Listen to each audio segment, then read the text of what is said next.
3 দিনের সফরের শেষ দিন বৃহস্পতিবার দুপুরে যুক্তরাষ্ট্রের দক্ষিণ ও মধ্য এশিয়া বিষয়ক উপসহকারী পররাষ্ট্রমন্ত্রী নিকোল চুলিক ও যুক্তরাষ্ট্রের পূর্ব এশিয়া ও প্রশান্ত মহাসাগরীয় অঞ্চল বিষয়ক উপসহকারী পররাষ্ট্রমন্ত্রী অ্যান্ড্রু হেরাপ, মিয়ানমারে মার্কিন চার্জ দি অ্যাফেয়ার্সের সুজান স্টিভেনসন সহ 6 সদস্যের প্রতিনিধি দল পর্যায়ক্রমে বাংলাদেশের উত্তর আমেরিকা অনুবিভাগের ডিজি, সচিব ও পররাষ্ট্র উপদেষ্টার সঙ্গে বৈঠক করতে পররাষ্ট্র মন্ত্রণালয়ে আসেন।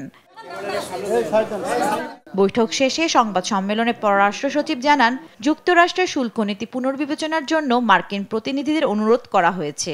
পাশাপাশি দ্বিপাক্ষিক বাণিজ্য ঘাটতি কমিয়ে আনতে আলোচনা হয়েছে। মার্কিন প্রতিনিধি দলের সাথে আমরা দ্বিপাক্ষিক যে বাণিজ্য ঘাটতি সেটি কি করে কমিয়ে আনা যায় সেই বিষয় নিয়েও কিছুটা আলাপ আলোচনা করেছি। 90 দিনের যেই পজটা দিয়েছে সেটাকে আমরা স্টপ হিসাবে দেখছি না।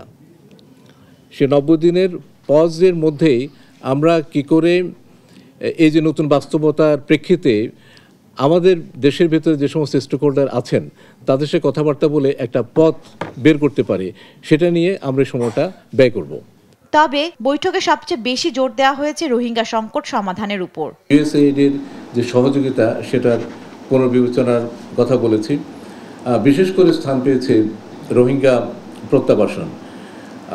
আগামী সেপ্টেম্বরে নিউ ইয়র্কে আপনারা জানেন যে রোহিঙ্গা বিষয়ে একটা উচ্চ পর্যায়ের সম্মেলন অনুষ্ঠিত হওয়ার কথা রয়েছে এবং এই রোহিঙ্গা প্রত্যাবাসনে আমরা তাদের রাজনৈতিক এবং মানবিক সহায়তা অব্যাহত রাখার জন্য অনুরোধ জানিয়েছি।